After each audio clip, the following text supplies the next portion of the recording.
10 दिन 8 बैठकें, मोदी सरकार के अंतरिम बजट में क्या कुछ होगा खास, चलिए आपको बताते हैं। संसद का बजट सत्र आज से शुरू हो रहा है। राष्ट्रपति द्रौपदी मुर्मू के अभिभाषण से बजट सत्र का आगाज होगा। संसद का ये सत्र 10 दिनों का होगा, जो 9 फरवरी तक चलेगा। वर्तमान लोकसभा का ये आखिरी बजट है। आपको बताते हैं कि 10 तक चलने वाले इस सत्र में आखिर क्या कुछ खास होगा। संसद का ये सत्र 10 दिनों का होगा, जो 9 फरवरी तक चलेगा। 10 दिन तक चलने वाले इस सत्र में कुल 8 बैठकें प्रस्तावित हैं।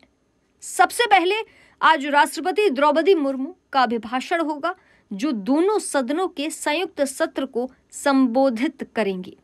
राष्ट्रपति के अभिभाषण पर धन्यवाद प्रस्ताव पर चर्चा होगी और पीएम मोदी जवाब देंगे। तो वहीं वित्त मंत्री निर्मला सीतारमण अप्रैल मई में होने वाले लोकसभा चुनाव से पहले 1 फरवरी को अंतरिम बजट पेश करेंगी। और जब 1 फरवरी को सरकार अपना अंतरिम बजट पेश करेगी, तो चुनाव के बाद नई सरकार पूर्ण बजट को पेश कर देगी। चलिए आपको बताते हैं कि बजट सत्र के लिए क्या है सरकार की रणनीति।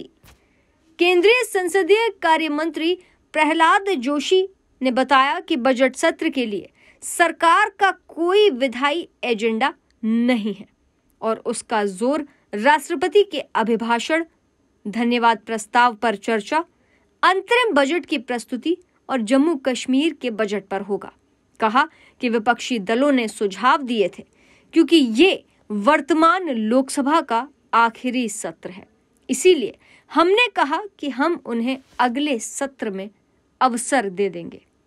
और किन घोषणाओं पर आखिर नजर रहेगी, ये भी बता देते हैं।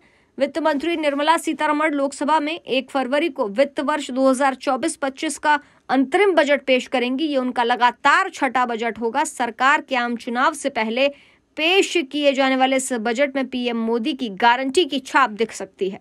कहा जा रहा है कि इस अंतरिम बजट में मोदी सरकार महिलाओं, किसानों, युवाओं और देश के गरीबों के लिए कुछ महत्वपूर्ण कर सकते हैं। बता दें कि अंतरिम बजट आखिर है क्या। 17वीं लोकसभा का कार्यकाल 16 जून को समाप्त हो जाएगा। नई सरकार के गठन से पहले सरकार अपने कार्यालय के अंतिम वर्ष में अंतरिम बजट पेश कर सकती है।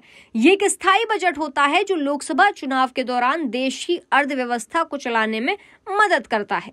इस बजट में सिर्फ कुछ ही महीनों को कवर किया जाता है।